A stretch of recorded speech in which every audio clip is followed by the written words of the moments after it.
We are proud to present today's program as a collaborative effort between our two organizations. I encourage those of you who are not familiar with either of us to visit our websites, thetech.org and commonwealthclub.org. And we hope you can plan on joining us for our next couple events here. On Wednesday, September 12th, we're hosting a special artist reception and discussion to celebrate the opening of our new exhibit, Resolution. And Sunday, September 16th, Alejandro Garcia, professor at San Jose State, will discuss the physics of animation.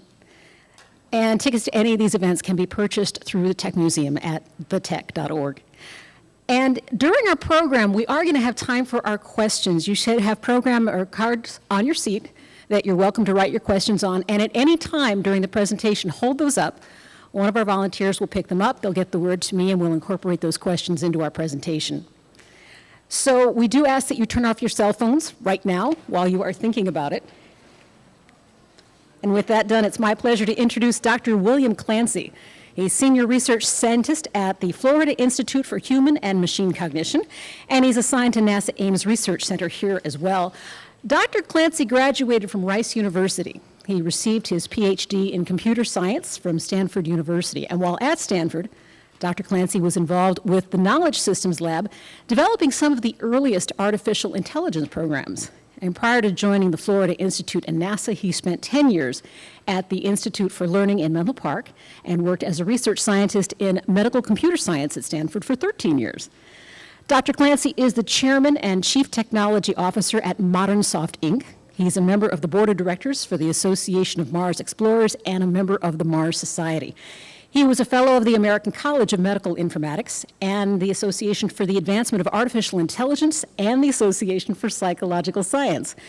He's the author of several books, including Working on Mars, Voyages of Scientific Discovery with the Mars Exploration Rovers. Could spend the rest of the day with his resume, but I'll let you tell him yourself. Ladies and gentlemen, please join me in welcoming Dr. William Clancey.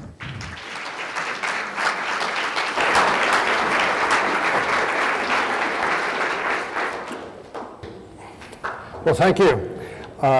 My presentation today is about the Mars Exploration Rovers, which are twin robotic laboratories that began operating, you're working on the feedback, 8 years ago on Mars, one of which is still being used to explore the Martian surface today. And as, of course, most of you know, I'm sure, Curiosity, another rover, landed just a few weeks ago. And I'll have a few words to say about that at the end of my presentation. So my story is about how people relate to these robotic systems.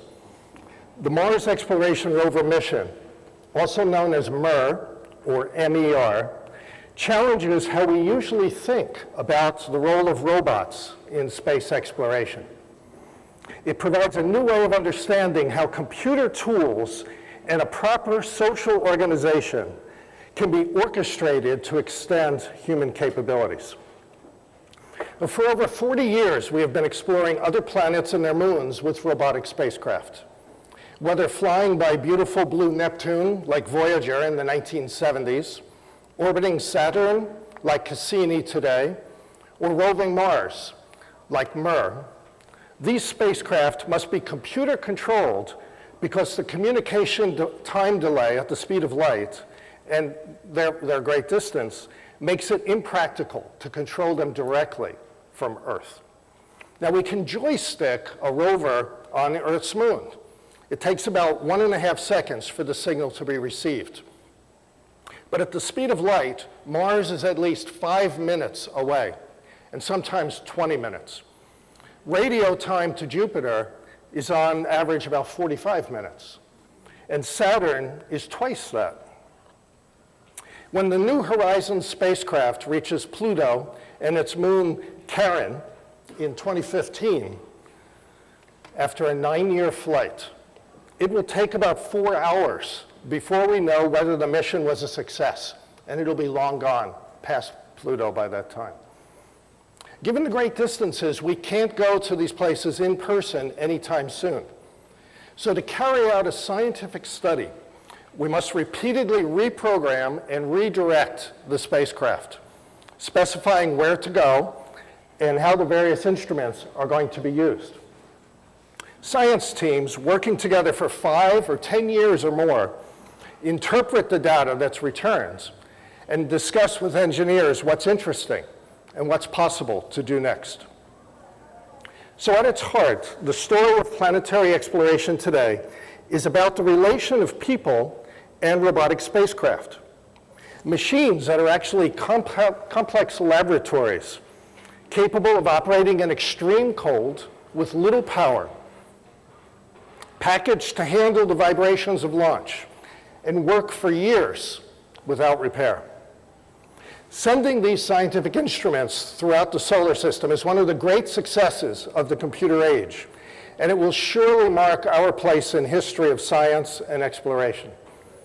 But these missions also show that we understand how to design machines and organize people so everything fits. And that's my story today about the Mars Exploration Rovers.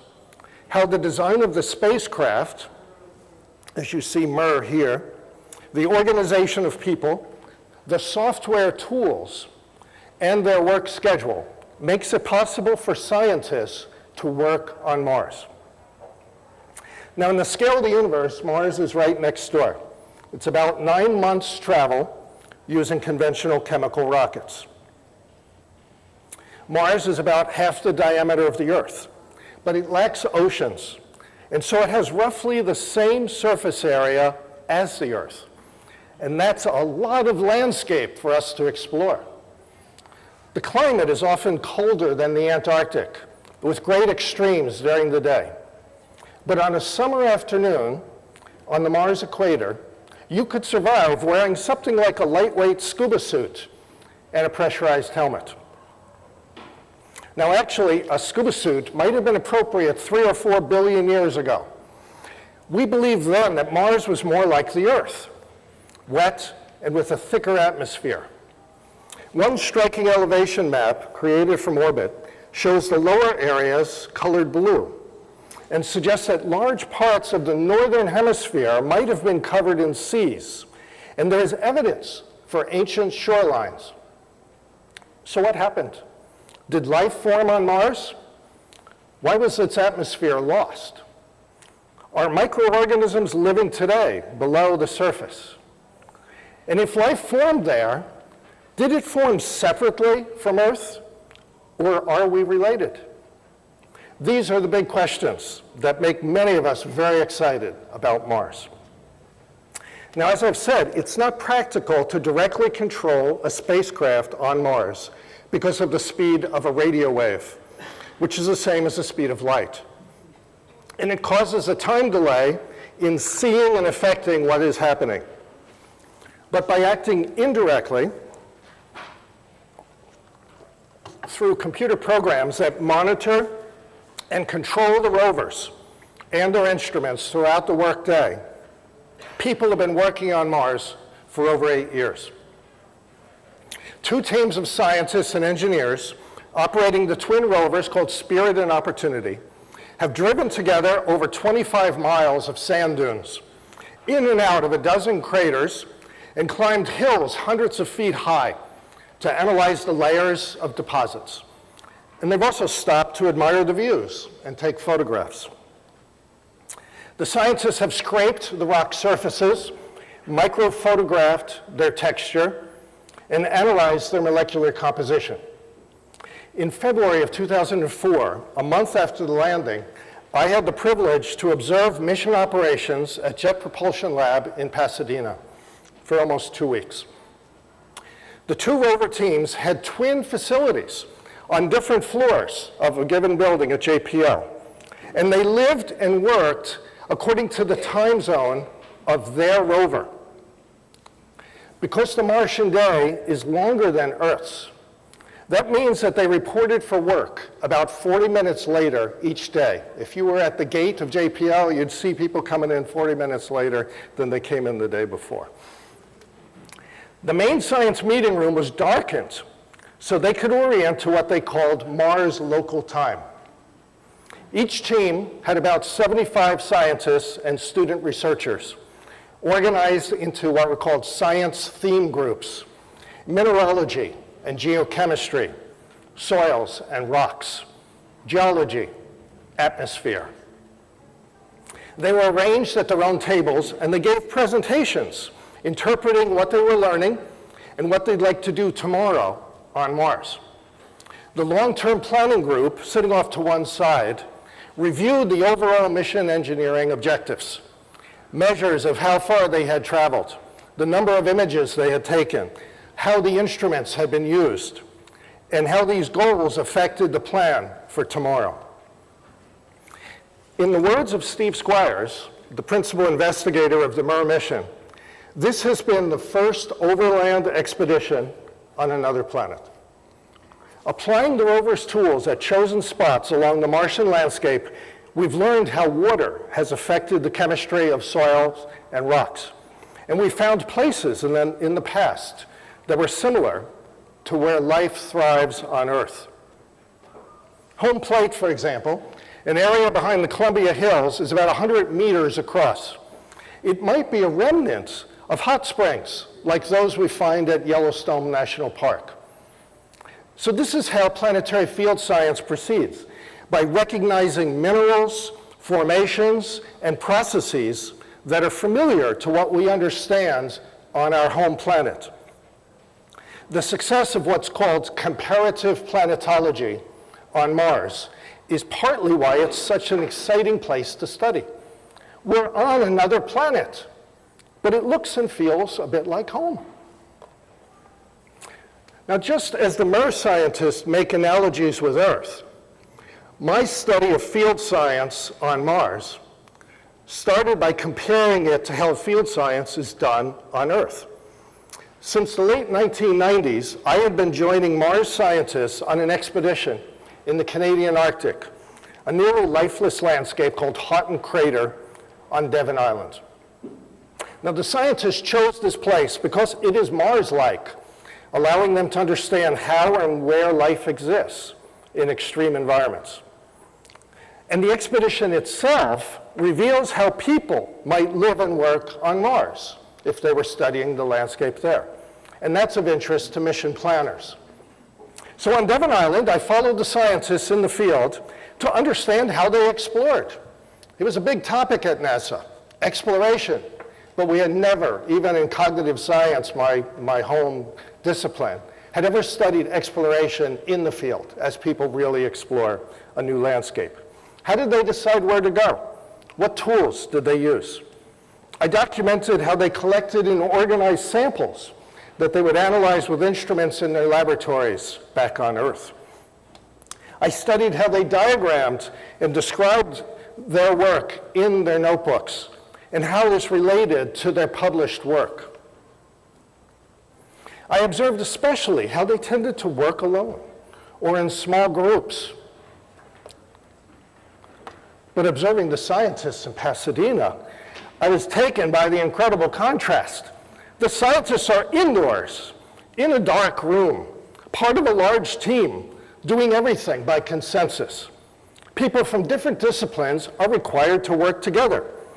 Geologists, who in the Arctic would race to the nearest outcrop on a hill to survey the landscape, were working with mineralogists who wanted the rover to stop and take a new sample every few meters along the way. And among them were laboratory scientists who had never done field work before. So working remotely through a rover creates a new way of doing field science. And this new practice changes the scientists and leads them to relate to their tools, the rovers, in unexpected ways. So how could the scientists work together under these conditions? How could they accept the anonymity of the mission team where their names would never be associated in the public press with any of the decisions of what rock to analyze, how long to stay, and what the data means? How could people used to seeing, touching, and roving at will study a landscape through a programmed laboratory? How was it possible at all to do field science on another planet while remaining here on Earth, let alone keep these people engaged for 8 years? The key is that although the scientists can't directly see and control what is happening, the design of the rover instruments and computer software makes it possible for them to be virtually present on Mars through the combination of stereo and spectral images and being able to move around and scuff the soil and scrape the rocks. They experience being there. For example, Steve Squires describes their landing. Quote, "We realized we had landed in a crater, probably Eagle Crater, and that's where we were. And then we noticed 800 meters away, maybe we can make it. There's Endurance Crater. Wouldn't it be great to actually get there?" Squires' descriptions are all first person. We had landed. We noticed. Maybe we can make it. In this imaginative projection, the scientists become the rover. And this experience of being on Mars is essential to the success of the mission. It enables them to actually do field science. To know what rocks and soils are nearby and what they can reach or how long it might take to get somewhere, they use a combination of 3D images, computer graphics, and simulations, often overlaying them. These visualizations allow them to point to places, give them names, and control precisely where new photographs are taken and where the instruments are placed. So for example, they can draw a yellow bounding box to specify where a camera should zoom in for a more detailed image. Each photograph can be used like a map of an area on Mars because its location relative to the rover is precisely registered in the planning program. As we move in from panoramas used for navigating to images of outcrops to the micro photographs, we can see and mark up details. Even small rocks and patches of soil might be named and become targets for a spectral analysis or a microphotograph. Combining these planning tools in their imagination, the scientists can work as if they were on Mars. Jim Rice, a geologist on the mission, said, "I put myself out there in the scene, the rover, with 2 boots on the ground, trying to figure out where to go and what to do. How to make that what we're observing with the instruments." Day in and day out, it was always the perspective of being on the surface and trying to draw on your own field experience in places that might be similar. David Demaray, an astrobiologist at NASA Ames, described it this way. The first few months of the mission, they had these huge charts on the wall, engineering drawings of the rover, with all of these dimensions. We'd have some geometric question. Well, can we see this? Can we reach that? Is this rock going to be in shade, or will it be in the sun? We'd go and we'd stand and we'd stare at those charts. And over time, we stopped doing it so much because we began to gain a sense of the body. That's projecting yourself into the rover. It's just an amazing capability of the human mind that you can sort of retool yourself. So acting through the robots they control, the scientists look around, they manipulate materials, and they move over the landscape. They may pretend to be the rover, crouching down and gesturing with an arm to better imagine what's reachable. And through the eyeglasses of special cameras, they can directly see iron minerals in the rocks. They're transformed in a way to a kind of cyborg on Mars. Now that's all pretty different from doing field science on Earth. And this is an odd kind of expedition for another reason. Usually scientists go off in different directions, different times, using their own tools. For Mir, the entire team was all together. 150 scientists and engineers balancing together, as it were, like on a huge skateboard, creeping over the sand, up and down the hills, in craters, meters at a time, for 8 years. So it's something like being on a ship on an early voyage of discovery. The scientists and the sailing crew were all having to travel together. They had to negotiate. How long are we going to stay here? Where are we going to go next? And what should we do? at each site. And this requires a well-coordinated understanding of their roles, schedules, resources, long-term plans, and a clear chain of command. If you visited the Science and Engineering Coordination meeting during the Prime mission, which was the first 90 days of landing on Mars in 2004, same thing we're going through now with Curiosity during these 90 days, you could see the scientists up front, on the bridge, as it were, with huge displays of the Martian surface that lay before them.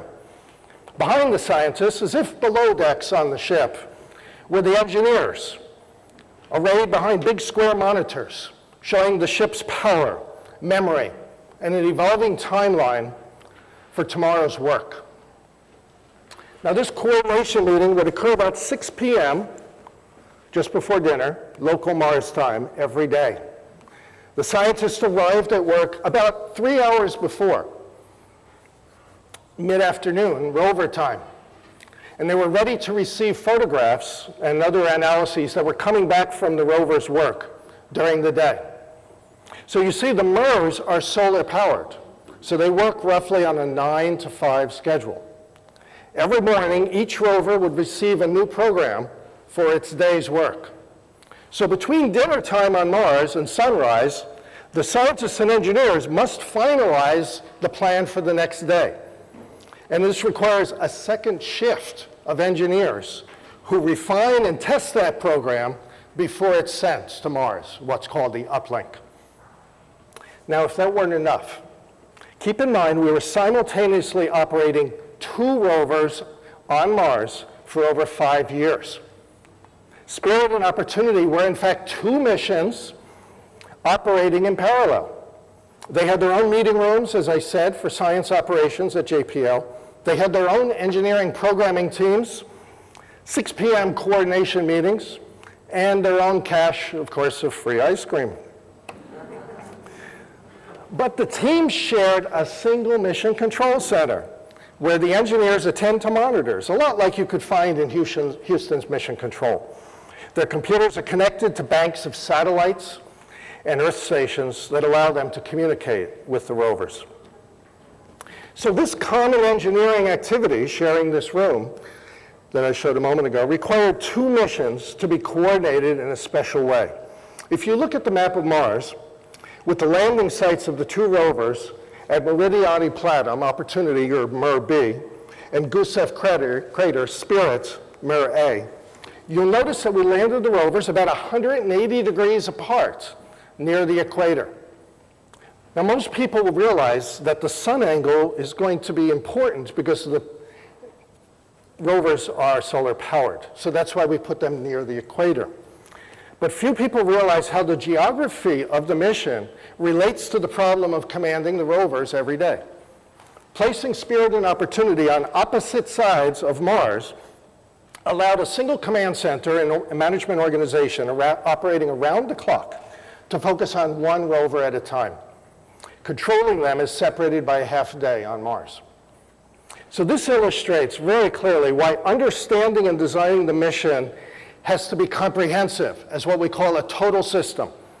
The choice of landing sites itself affects the scheduling of facilities and operations in Pasadena. So I've described the logistics, the tools, and the mental projections involved in working on Mars. But there's another angle to how people talk and think about the rover that I found fascinating and very strange. It's how the rover becomes the hero of the story in official reports, on the web, in the press, and even in the scientists' own publications. What I've learned is that anthropomorphizing the rover is both practical and poetic. It facilitates the scientists' work, helping them to work together as a team. And it provides a way for them to express their feelings.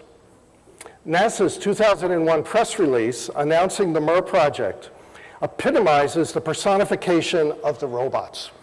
Quote, in 2003, NASA plans to launch a relative of the now famous 1997 Mars Pathfinder rover. This larger cousin is expected to reach the surface of the red planet in January 2004. This new robotic explorer will be able to trek up to 100 meters across the surface each Martian day.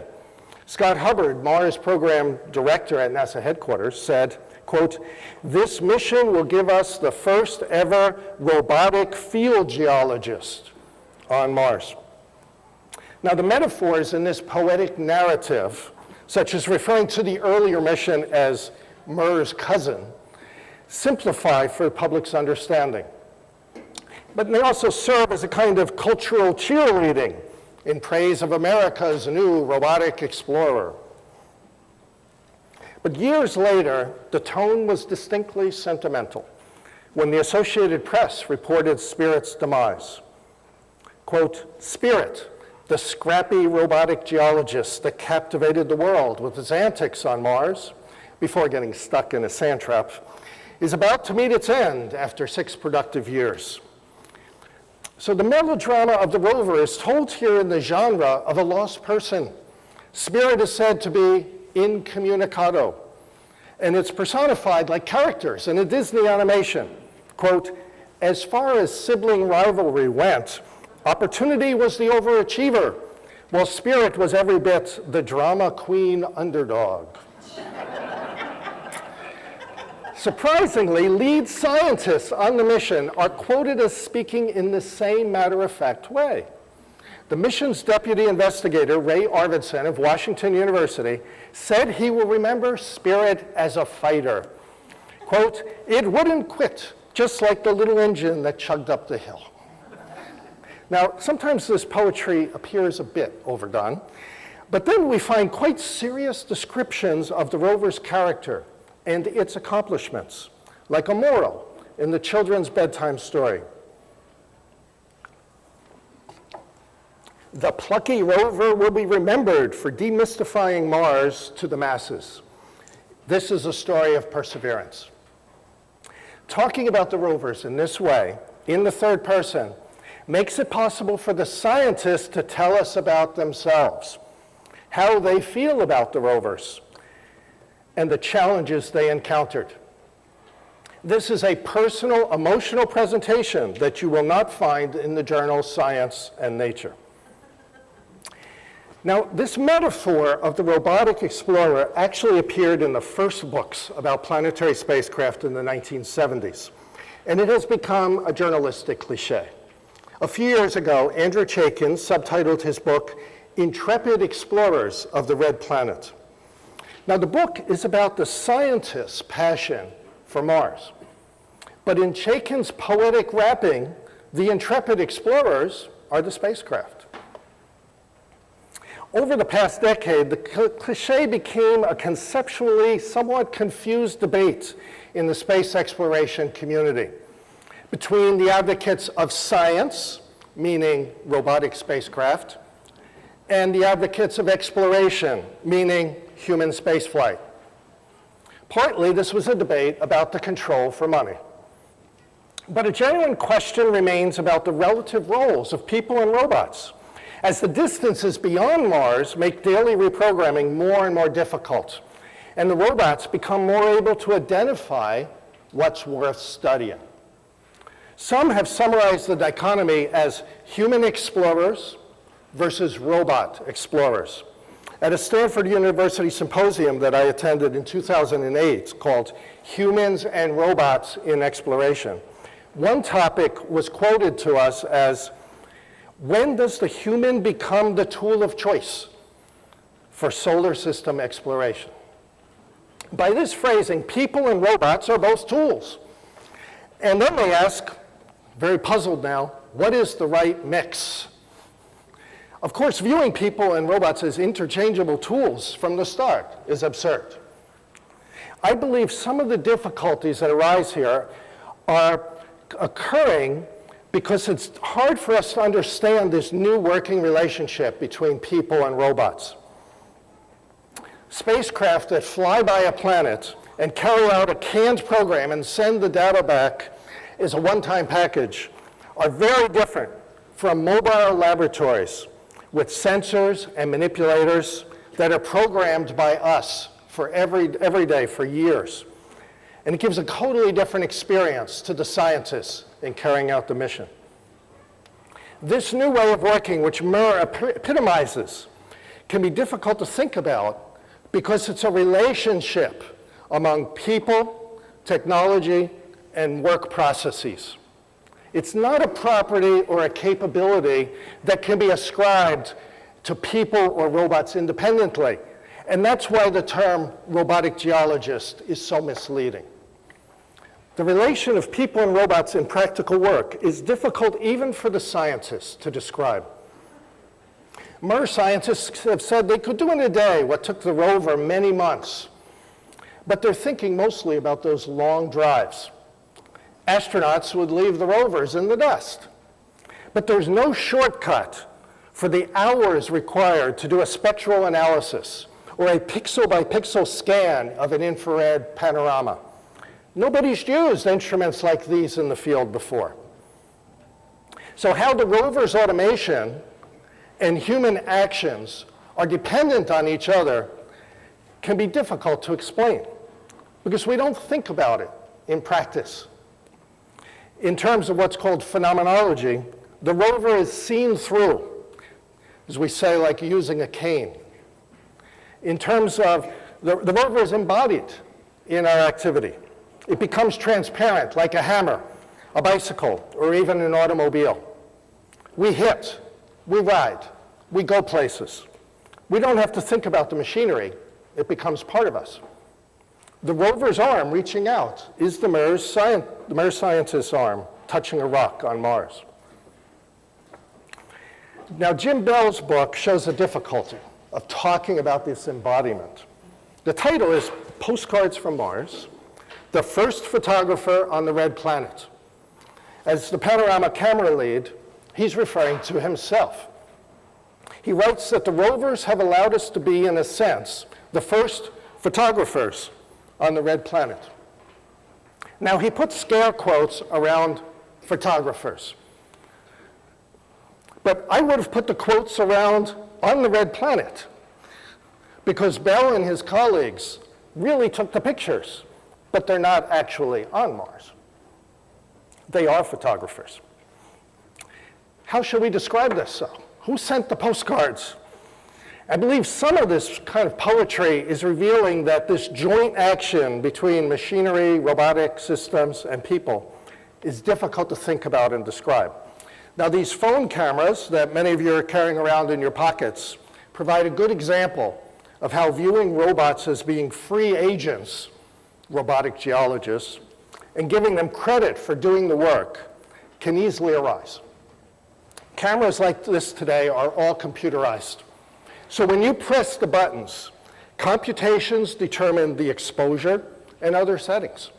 They might even decide that you are taking a portrait, and they'll focus accordingly, and they'll compensate for backlighting. But still you're going to say, I took this photograph. Now separate that button press and the creation of the photograph by something between 30 and 240 million miles and add an overnight delay. Now you want to say, Spirit took this photograph today.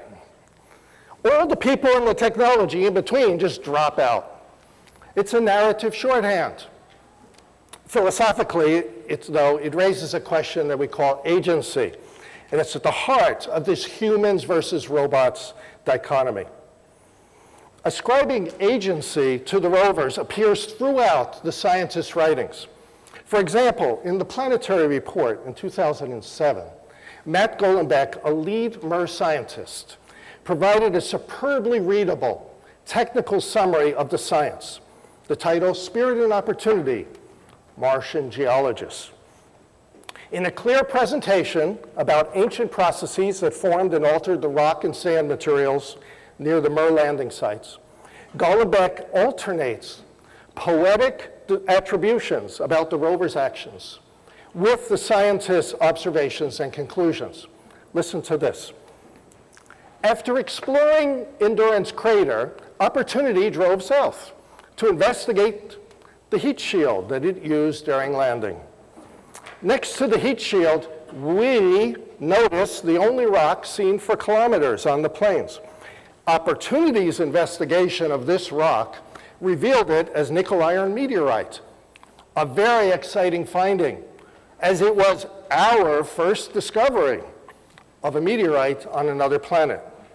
Since then, Spirit has discovered 2 others. It appears that Spirit caught on pretty quickly to how to recognize meteorites, doesn't it? So when I first heard this term, robotic geologist, I thought the phrase was just hype, unfair to the people who are actually doing the work, and it had turned the mission story into kind of a puppet show, or something like The Wizard of Oz. Pay no attention to the scientists behind the curtain. I worried that this is going to confuse the public and was obscuring the real story about how people were able to work on Mars. People might begin to wonder, why should we send scientists to Mars if we already have a robotic geologist working there? Now, I've already mentioned how viewing the rover as third person out there on Mars provides a way for the scientists to talk about themselves. But over time, I've come to realize that this perspective has many practical benefits. As an obvious example, superimposing the rover's route on orbital images, that's why this image is so fuzzy, provides a bird's eye view of the regions that we've been exploring. We hover over that landscape. We see Mir from orbit. The third-person view of the rover is also expressed vividly in computer composites like this that show the rover working alone on Mars. It makes you wonder, who took this photograph? Does this express a wish for us to be present and to see the rover? Or does it make tangible the images the scientists and engineers are imagining in their minds? Is it another practical projection? Another way of understanding the rover's orientation and its context, which actually makes the field science possible. Here we see the interplay of art, imagination, science, and technology, all motivating and enabling each other. Other less dramatic computer graphics composed with Mars images are used routinely to orient the planning and programming of routes and targets. Such third-person views provide an important way of locating the rover, and then by projection, locating yourself in the work on Mars. Yet there's another way of relating to the rover, the second-person perspective.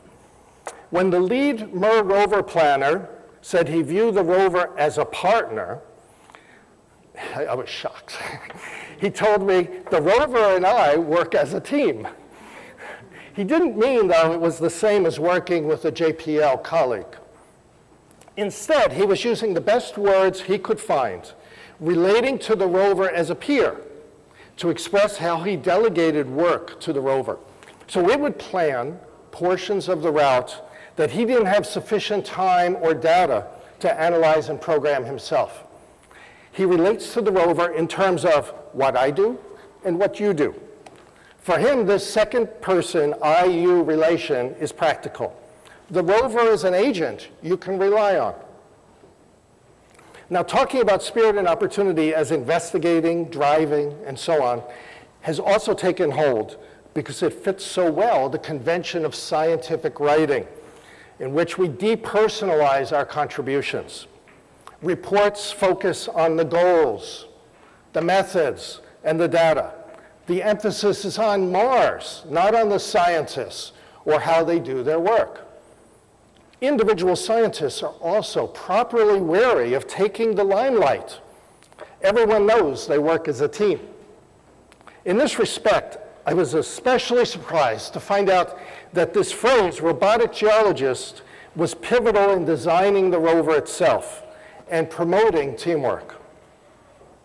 A central concept in the original Mir mission proposal is that the robotic geologist is a physical surrogate for the science team. Unlike the boxy spacecraft that we send to orbit or fly by other planets, Mir was deliberately designed to personify a scientist about human height, a little short, with stereo vision, mobile with an arm holding a hammer, a hand lens, and other sensors. Combining the disciplinary teams in one persona, MER realizes the vision that they called one instrument, one team. The team's ability to identify with the rover is fundamental to MER's design, as Steve Squires explains. He said, the whole idea behind MER is that these tools work together. Look at this discovery of the silicon. The mobility system, by which he means the rover's wheels, trench up some soil. We notice it with the PanCam wide-angle camera. We hit it with the mini test to check for iron. It looks interesting. And we go over and we figure out its molecular composition with the APXS. Everything works together. Having instruments that work together encourages the teams to work together. This was Squire's vision, which he called science systems engineering. He said, you've got those sensors, and each of them provides complementary bits of knowledge.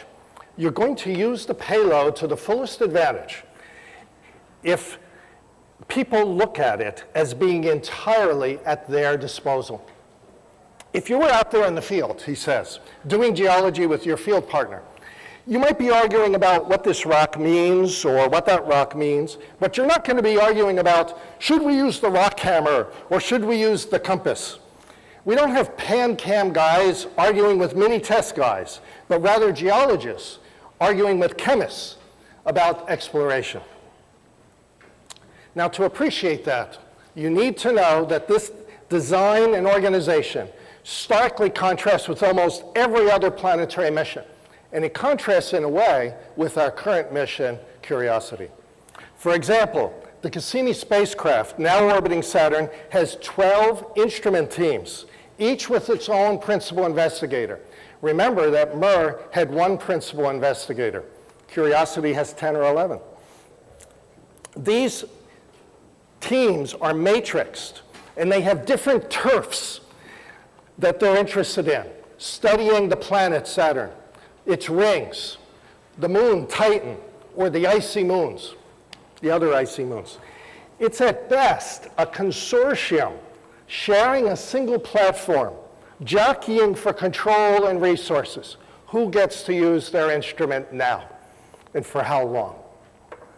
The scale and the reality of being two boots on the ground enables and requires a completely different technical design and social organization.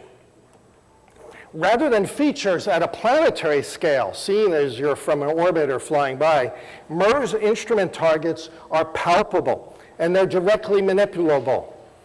Viewing the rover as a geologist's physical surrogate makes sense. So typically, a robot is viewed as an automated machine that acts without human intervention. But the vision of the robotic geologist was broader and multidimensional.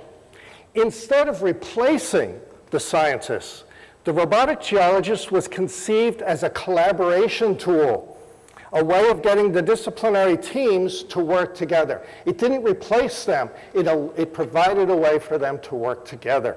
Very, very different. Combined with the virtual reality planning tools and the commanding every day that enabled frequent individual contributions, the Mars Exploration System helped the scientists to forge a new kind of field science collaboration.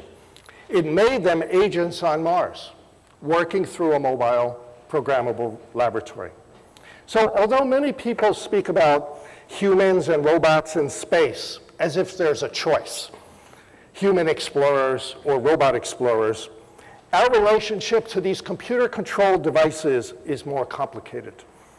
Envisioning the field science, the scientists become the rover, a first-person view. They are on Mars. Programming the rover's drive, an engineer may view the work as a joint accomplishment, a second-person view.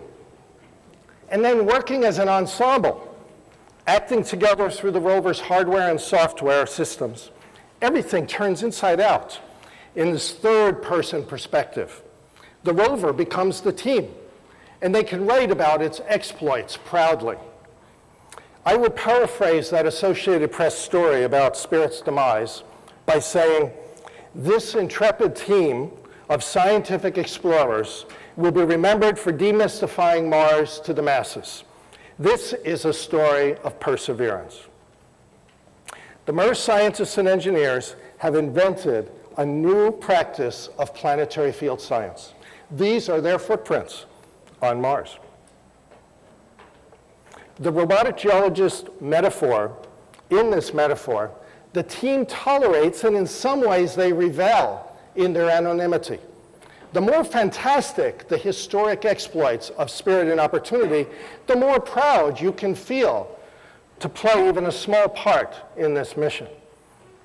This projecting of personal ambition onto the group's effort and its accomplishments is no small part of our power and joy as human beings. So the accomplishments of MER are intricately based on relating technology to both the psychology and sociology of people. It is a textbook example of how to design a complex system of people and machines.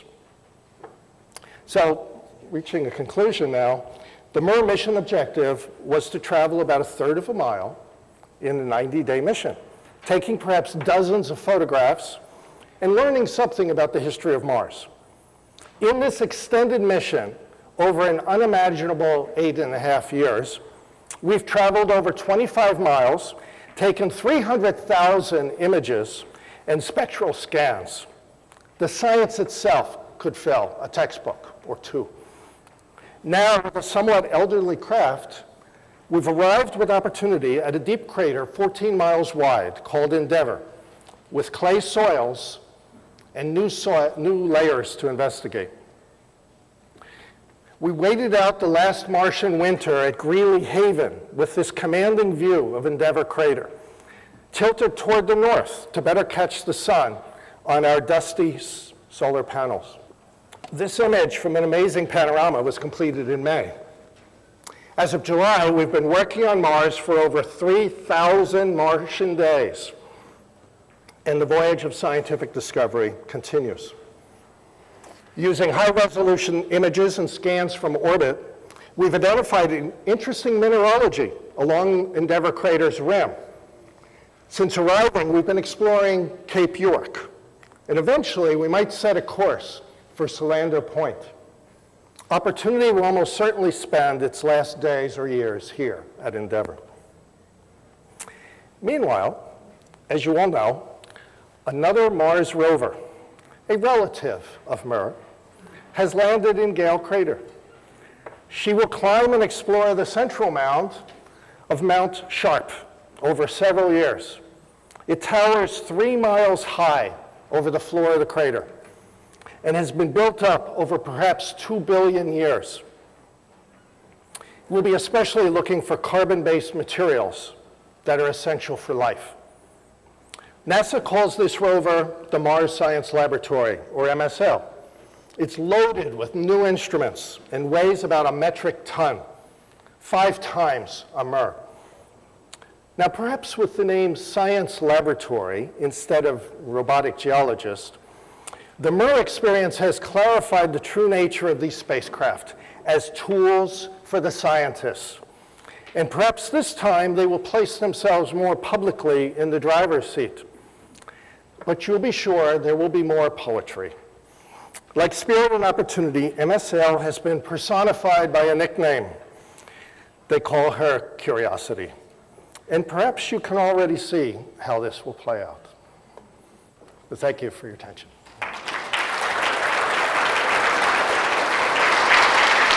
We do have some of your questions already ready here, but we will continue to take them. We're going to talk for another 20 to 25 minutes, and I do ask that if you have time constraints and need to leave, if you could do so by the back, because it's much quieter that way. But I hope you can stay for all the questions. And you're going to mention the book signing. We're going to mention the book signing. The books in discussion are available in the gift shop, which is right outside the door here, and you will be staying for signing. I will. And as a civil servant of the government, I don't receive any royalties, so the price has been set very low, and I hope you all enjoy it.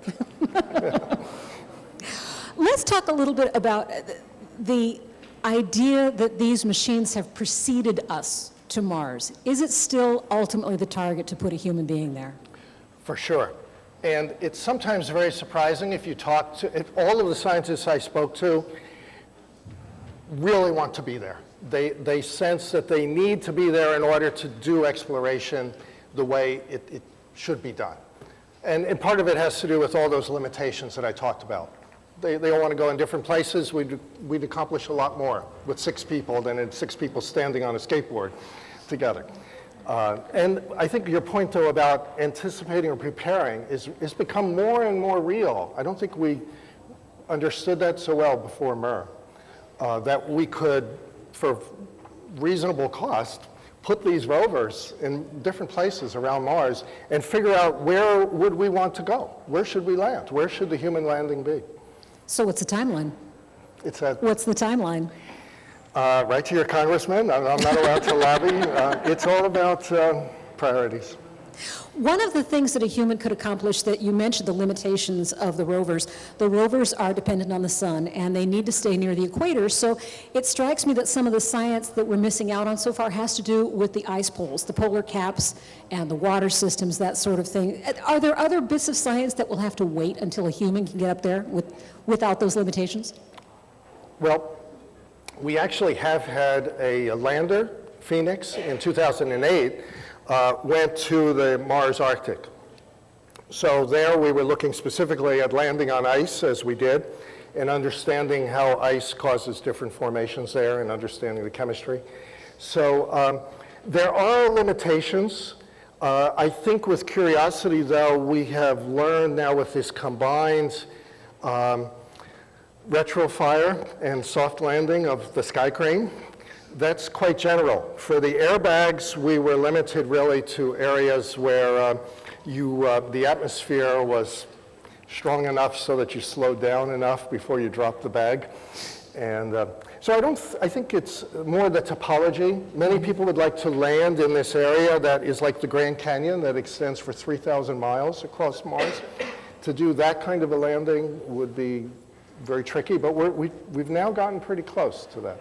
As a percentage, how much of Mars have the various programs discovered? And that includes the polar expedition. Percentage. Well, you know, I described this with one of a couple of the scientists as being an Easter egg hunt. It's like, okay, Mars has so many Easter eggs, and we need to know, so how much do you have to explore before you have a sense you've seen all of the typical eggs what's to be found? And if you think about it, there's no way you know. That you can tell quite a bit from orbit about different topographies. But we have areas, for example, there are caverns where lava tubes have collapsed and we see skylights. And so there's in fact a mission that was recently announced to send a rover down into this lava tube because a lot of the astrobiologists think that's where life would most likely be today, especially protected from the radiation. Maybe there's more moisture down there. So there's different habitats, might be the word to use.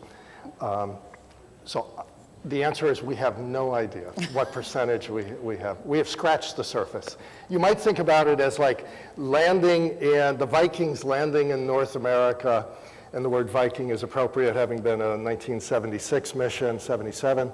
And now you're asking, well, how much more do you need to see before you understand North America as a whole, right?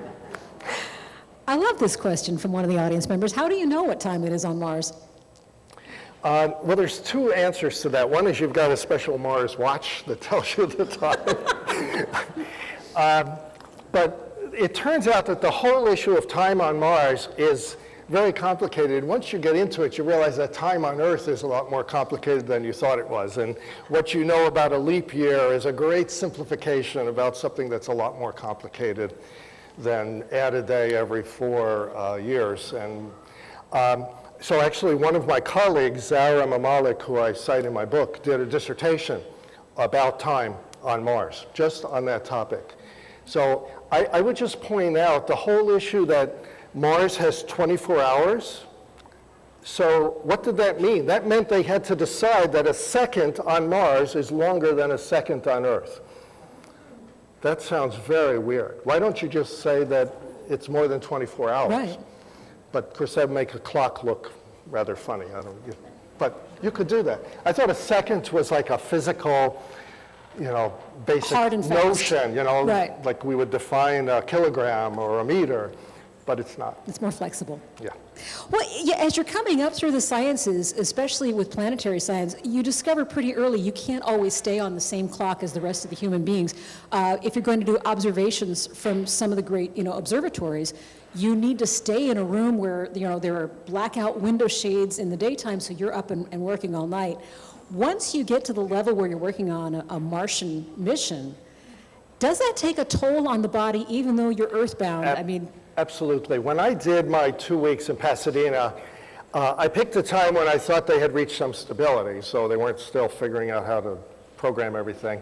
But I conveniently chose a time where like 6 a.m. on Mars was 5 a.m. in Pasadena. And then every day I just got later and later. So it was easy for me to get on board. And I did the same for Phoenix as well. You can pick a time. But the scientists, of course, are just moving. And the bottom line is it seems to affect different people differently, but they've gone ahead and continued to do it, and are doing it right now for curiosity. The scientists in Pasadena are on Martian time. There's a wrinkle there that we've learned that they don't need to be exactly 40 minutes. Mm-hmm. They should really report for work when the data starts coming down, and that has to do with when is the relay satellite, Odyssey, or one of the other satellites sending the data back. So we give them a special schedule, and they might come at the same time and then shift. But bottom line is that you can't really keep a team going like that for too long, and they have their families. And some of them are European or Japanese, and they have more time zones to worry about. What advantages are, this is a question from the audience, what advantages are there in having humans orbiting Mars while interfacing with the robotics rather than conducting it from Earth? That's a great question, and that's how it's going to be too. For sure. When I've discussed with the scientists and engineers, we've many times said, okay, we've actually had what we call blue sky meetings where we bring people together and we do imaginings of, let's say that's the case. Let's say, we were even saying, let's say you're on the moon and you have something like these MERS. You drop them off of your rover, your pressurized rover, your vehicle, and or you might send them ahead and have them do reconnaissance. So there's all kinds of possibilities. We will definitely have these program devices, and maybe some of them will be able to scout and look for things. I would say, go look for silicon or look for clay and take a picture and let us know when you get there.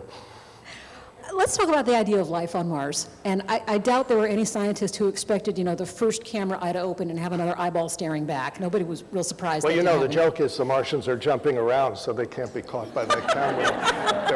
That came from 1976 and 77, yeah.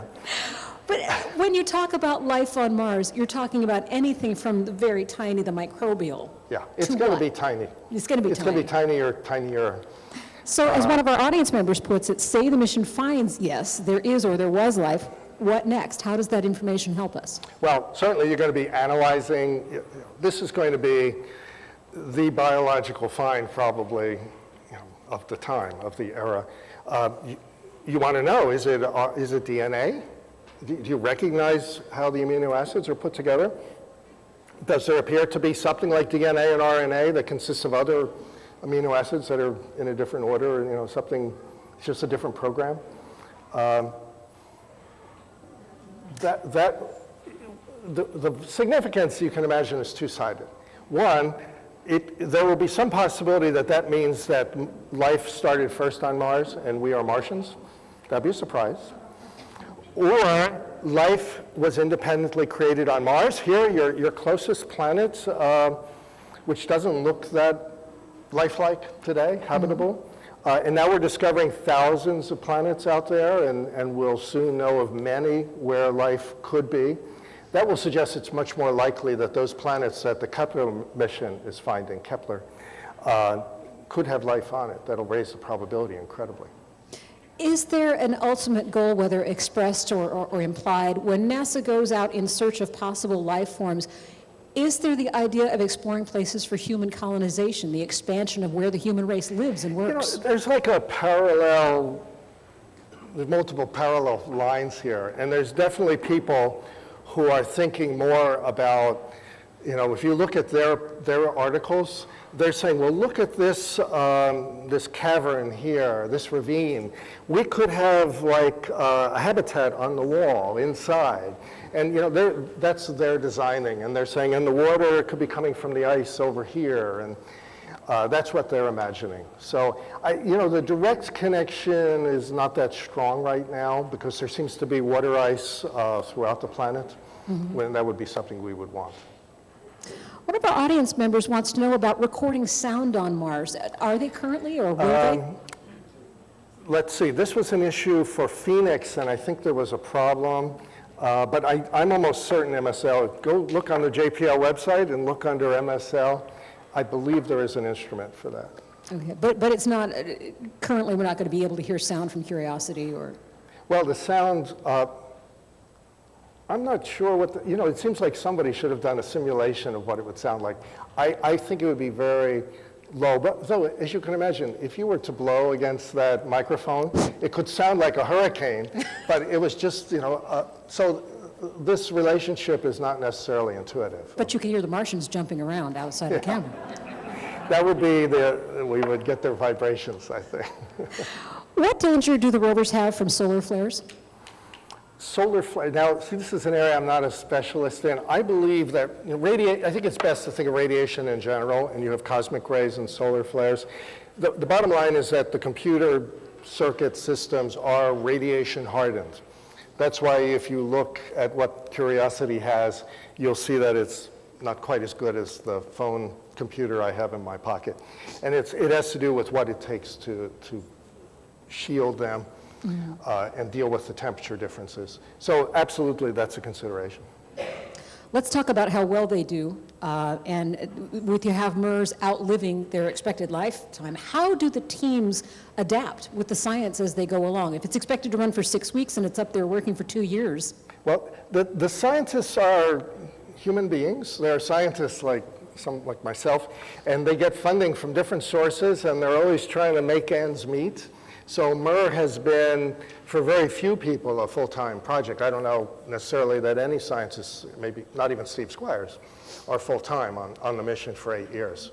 So, and what also surprised me, which I have a chapter in my book about the personal nature of their scientific lives, they're all off doing other things, and they're writing about other topics. You read about Natalie Cabral, who runs expeditions in the Atacama or at the high Andes lakes. They're out being explorers while they're on this mission. But to keep science flowing, to take advantage of that extended time. Well, it's actually perfect from the perspective of bringing in new people. So in my book, I interview Eileen Yangst, who was part of the second rotation. And so they very early, I forget what the year was, but it was within a few years, they brought in a whole new set of scientists. And she writes about what it's like to come on board. She said it's like drinking from a fire hose. And of course you have the team that's well established. So it's a very interesting thing. But that has been ongoing. And over this period of 8 years, you bring in your graduate students, and then you have summer interns, and so there's been a lot of that turnover. Can we talk, you mentioned the word funding, and of course funding is a big deal with science. And you have the high profile of Curiosity and all the support for that, and that's the peak of funding and public approval. And then you have, a congressman holding up a little green man on the floor of Congress and saying, we're looking for little green men, and that would be the nadir of funding. How do you weather that as a scientist, knowing that your funding to some extent is a measure of popularity? Well, it's interesting. I think the most important constraint right now, we have a national budget problem that everyone knows they have to deal with, and NASA is being very fairly treated overall within that range. In the sense of getting what it's always gotten. One could think it might have gotten more, but it's not facing a huge cut.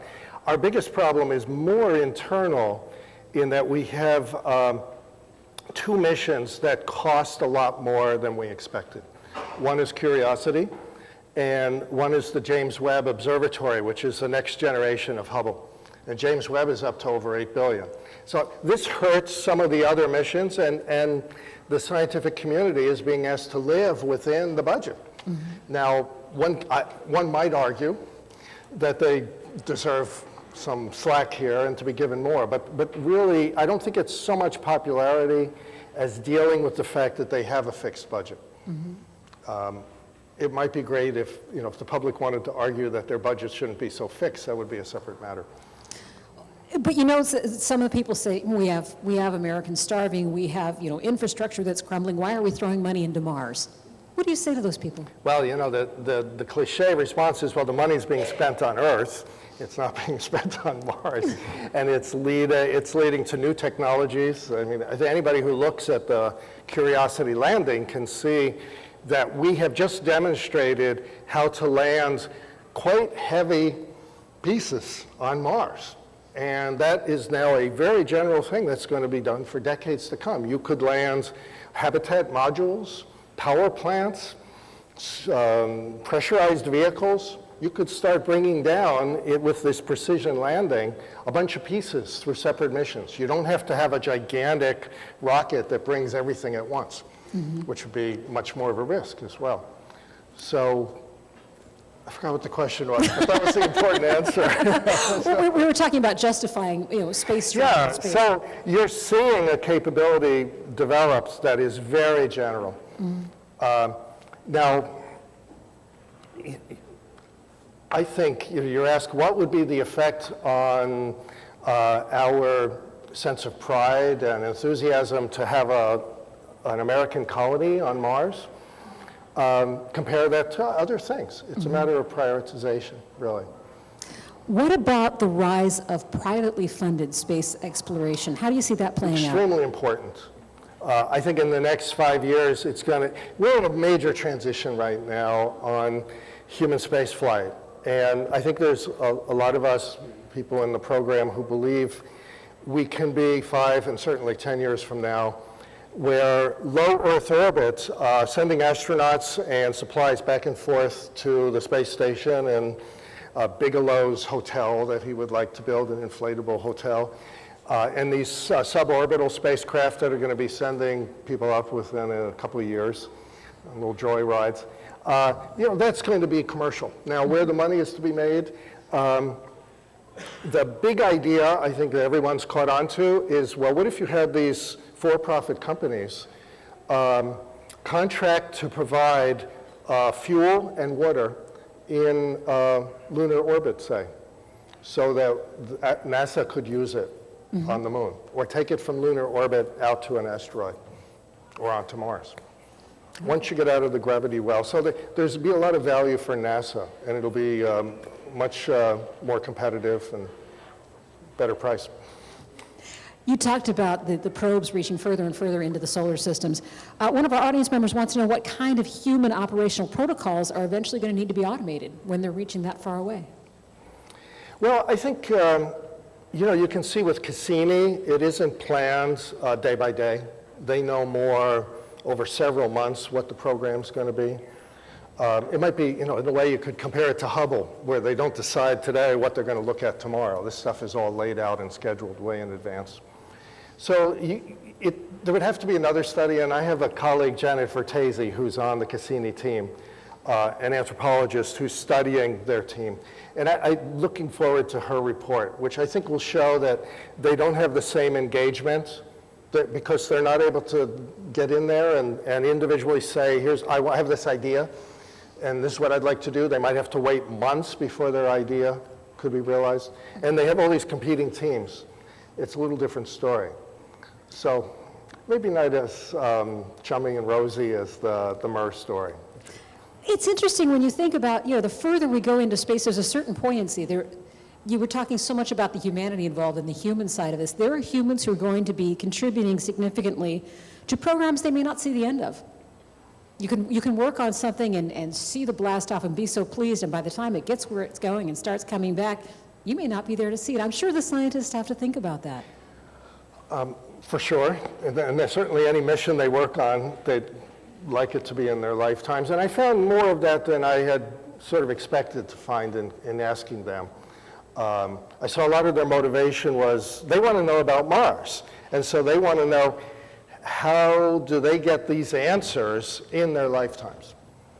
See, so it isn't just the missions, but scientifically, are they going to find out sometime, even after they're retired? But when you talk about Pluto or moving closer to the sun, You have these are by definition multi-generational missions. You know, that 9 years, there's people who started it who are retired. One of the people, and I deliberately chose Michael Carr as one of the scientists to interview for my book, because he retired right after he was at JPL. So to see that kind of transition. let's talk about the dangers of anthropomorphizing our rovers as we put them up there. I was following the tweets of the Martian curiosity, and sometimes they verged into the adult. And it was great fun. It was wonderful. But as soon as you start injecting that humanity, a lot of people get in trouble on Twitter. I'm just wondering about how much of a burden it is to say, oh, now this is as much our mascot as it is our scientist. Well, I think that is the truth. And that was probably my biggest surprise in going through my work over these 8 years.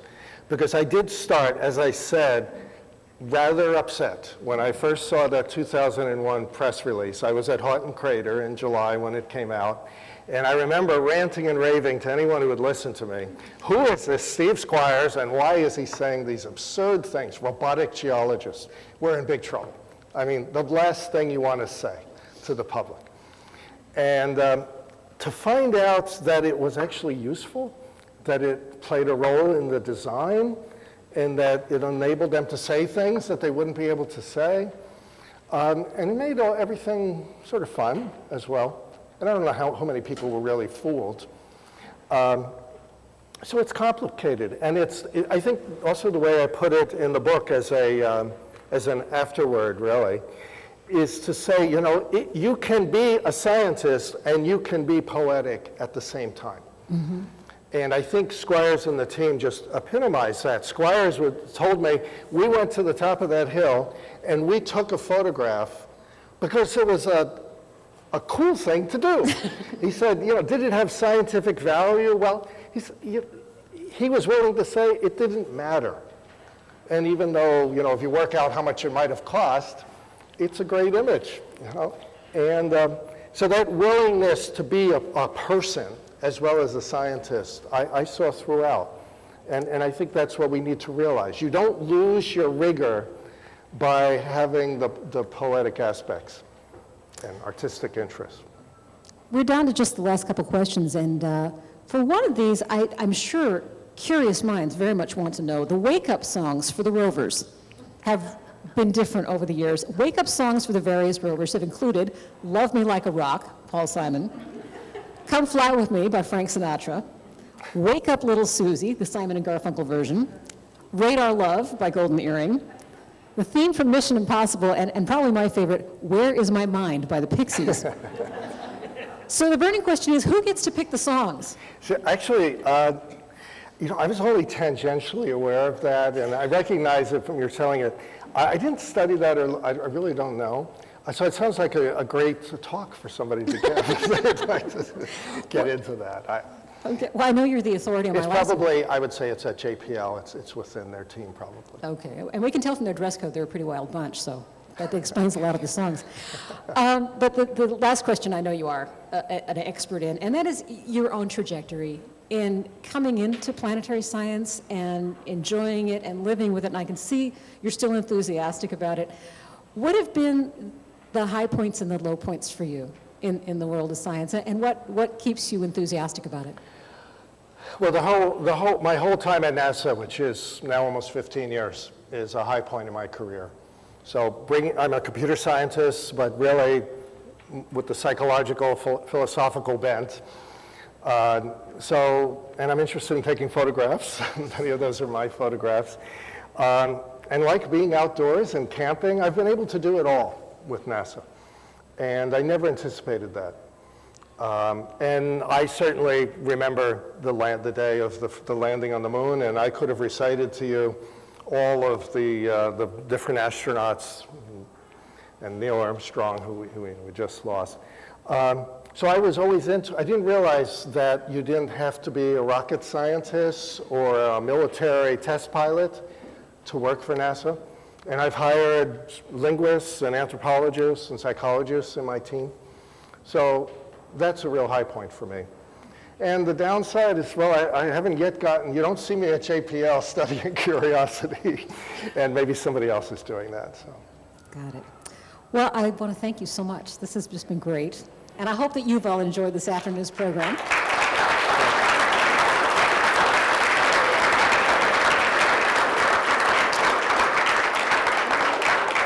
And the program was put together by the Tech Museum and the Commonwealth Club of Silicon Valley. Dr. William Clancey's book is available in the bookstore. It's Working on Mars, Voyages of Scientific Discovery with the Mars Exploration Rover. He is the chief scientist at NASA Ames and the author of that book and others. Copies will be signed here as well if you'd like to get one and bring it back. Dr. Clancey will be able to sign those for you. And thank you very much for joining us. Have a great afternoon.